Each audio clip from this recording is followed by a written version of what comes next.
Halo Sobat Pencinta Catur, welcome back to channel RL Chess. Teman-teman, kalau melihat permainan immortal para pemain kelas dunia di era romantik, mungkin sudah biasa ya teman-teman. Nah, kali ini saya akan ajak teman-teman untuk menyaksikan fenomena ajaib di kejuaraan Tilburg di Belanda tahun 1985 yang bertajuk Interpolis. Turnamen ini diikuti oleh 8 pemain catur terbaik, sebut saja Viktor Korchnoi, Lubojevic, kemudian Lev Polgolsky, dan Oleg Romanisin, juga Jan Timman. Tapi yang keluar sebagai juara adalah pecatur dari Inggris, yaitu Anthony Miles. Fakta lucunya, ketika berhasil keluar sebagai juara, Anthony Miles sempat beberapa kali bermain dengan menggunakan apa ya teman-teman nyebutnya ya. Iya, dia tidak bisa duduk normal teman-teman karena dia mengalami cedera di tulang punggungnya. Sehingga kalian bisa lihat foto-fotonya sangat unik sekali ketika berhadapan dengan Viktor Korchnoi. Dia harus rebahan seperti itu, bukan rebahan sih. Tapi ya seperti itulah teman-teman. Nah, tapi tidak mematahkan kekuatannya ya. Dan itulah uniknya catur, bahwa selama otaknya masih berpikir, dan bingung juga ya kenapa dahulu diperbolehkan bermain dengan seperti ini. Nah, Anthony Miles ini merupakan pecatur dari Inggris teman-teman. Dari data yang saya cari, bahwa Anthony Miles merupakan Grandmaster pertama yang lahir di Inggris. Dan dia merupakan pemain yang pernah tercatat menjadi pemain catur dunia ke-9 yang memecahkan elo rating. Dan dia terkenal karena gaya mainnya yang unik, teman-teman. Yang jarang dipakai. Seperti Magnus sekarang memainkan F3, H4, seperti itu.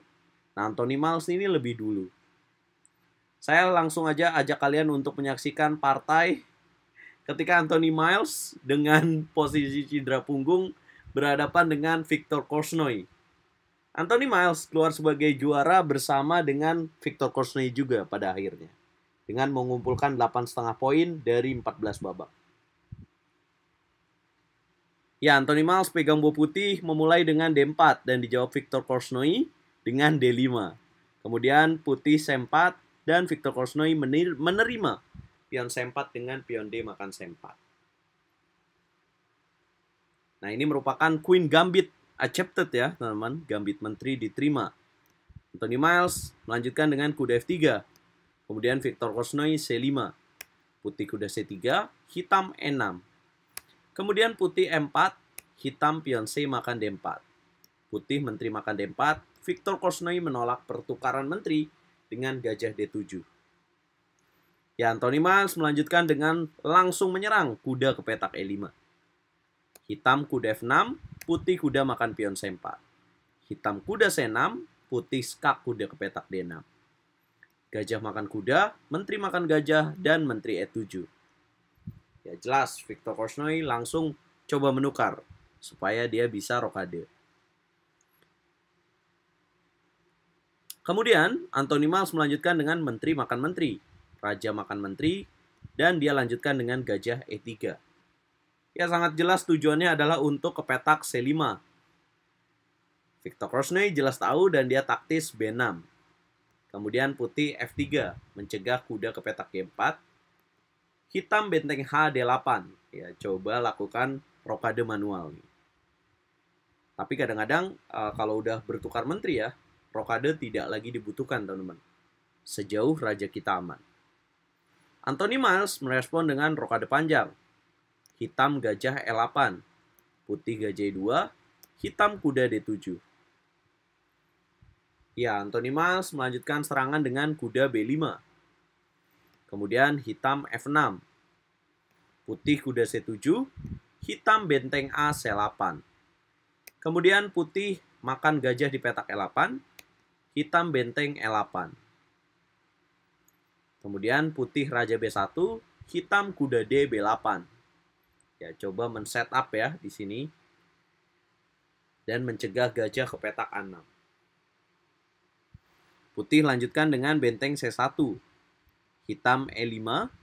Putih benteng H D1. Viktor Korchnoi benteng E D8. Sepasang gajah lawan sepasang kuda nih sob. Benteng makan D8. Kemudian hitam benteng makan D8 dan putih gajah B5. Ya, coba membuka jalur C. Victor Korchnoi, benteng ke petak D6. Kemudian putih A3, hitam raja D8, putih gajah ke petak C4. Coba memplot gajah ke petak D5. Victor Korchnoi merespon dengan taktis kuda ke petak E7. Kemudian putih B4, hitam kuda B C6. Yes, masih sulit untuk membongkar pertahanan Victor Korchnoi. Anthony Miles, raja ke petak B2. Hitam mohon maaf, masuk ke petak D4. Putih benteng D1. Hitam raja C7, putih benteng D2. Hitam G5, putih A4. Hitam kuda G6, putih raja C3. Kemudian hitam kuda ke petak H4. Ya. Kemudian putih B5. Ya, tidak mau memakan kuda di petak D4. Apakah rugi? Ya, maka akan terjadi benteng makan benteng. Kemudian apabila makan, dan akan mengambil pion di petak G2. Sebenarnya dalam posisi ini, kalau lihat Stockfish unggul putih, teman-teman. Kita tahu bahwa di era itu belum ada komputer ya, teman-teman. Dan mereka mengandalkan evaluasi dan analisis sendiri. Dan kalau dibandingin era ini, terlihat bahwa putih punya kesempatan dalam posisi ini dengan E5. Dan dikatakan bahwa putih unggul. Pion F makan E5, raja E5, dan kita mungkin akan lanjutkan dengan H6. Ya, tapi putih bisa unggul dalam posisi ini. Ya, ini merupakan kesalahan dari Victor Korchnoi sendiri ya, dengan lakukan kuda H4. Tapi Anthony Miles juga tidak memakan kuda di petak D4. Tapi dia pilih B5. Kemudian hitam kuda ke petak E6 dan putih benteng A2.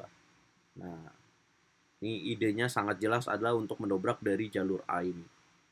Permainan endgame yang sangat dapat dimengerti. Hitam masuk lagi kuda ke petak D4. Putih raja B4, hitam kuda G6. Putih dobrak A5, hitam pion B makan A5. Raja A5, hitam kuda F4. Kemudian putih raja B4, hitam menjaga pion A7 dengan raja B8. Putih G3, hitam kuda F6. Putih langsung makan kuda di petak E6 dengan gajah makan E6, benteng E6, dan pukul kuda di petak D4. Pion E makan D4 dan putih benteng A6. Nah, di sini nih kelihatan bahwa Anthony Miles menyadari kalau dia dalam posisi unggul. Coba menukar dan ditolak oleh Victor Korchnoi. Jika menerima pertukaran, apakah hitam akan kalah? Ya, saya rasa iya, teman-teman. Karena akan ada lanjutan raja C4. Seperti ini. Tidak usah makan pion D4, tetapi langsung F4 saja. Kalau dimakan, maka bisa lanjut dengan E5. Makan, dan akan ada pion F5. Nah, ini tidak terkejar ya, pion promosinya, guys.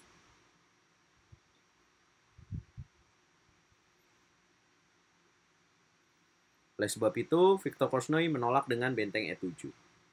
Kemudian putih raja C4, hitam benteng F7, raja makan pion D4, dan H5. Kemudian putih lanjutkan dengan raja D5, hitam benteng B7. Ya, permainan endgame kayak gini nih sulit banget nih, teman-teman. Tapi kelihatan ya bahwa putih yang mengontrol pertandingan. Ya, putih raja masuk ke petak E6, benteng makan B5, putih raja makan F6. Hitam G4, putih menolak dengan F4. Hitam benteng B2, putih E5. Hitam raja B7, putih benteng A1. Hitam benteng makan H2 dan putih E6. Anthony Miles memenangkan pertandingan dan Victor Korchnoi menyerah. Kenapa menyerah? Ya, kalau dilanjutin, mungkin Victor Korchnoi akan melanjutkan dengan H4. Dan putih bisa lanjutkan dengan E7. Kalau misalkan benteng E2, maka akan dimakan. Kalau G3 akan benteng G1. Kalau G2 akan F5. Ya, pion putih akan lebih cepat promosi dibandingkan oleh pion hitam. Nah, walaupun bermain dengan mengalami cedera punggung ya, tapi Anthony Miles tetap bisa menunjukkan kualitasnya, teman-teman.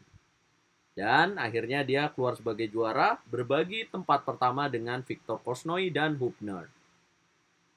Nah, ini adalah sejarah yang menarik untuk kalian ketahui, teman-teman. Anthony Miles memang sangat unik, teman-teman.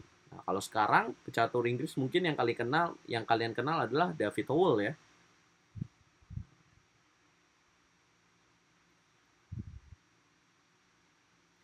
Oke, teman-teman, jangan lupa like, share, dan subscribe. Dan bantu channel ini terus berkembang. Dan nantikan info-info menarik dari dunia percaturan yang tidak kalian ketahui sebelumnya. Nah, jangan lupa dukung terus percaturan Indonesia. Dukung terus RLCS Catur-Yes Indonesia Jaya. Nah, sekarang kalian jadi tahu lagi nih legenda catur yang unik. Dan kisah unik dari dunia catur.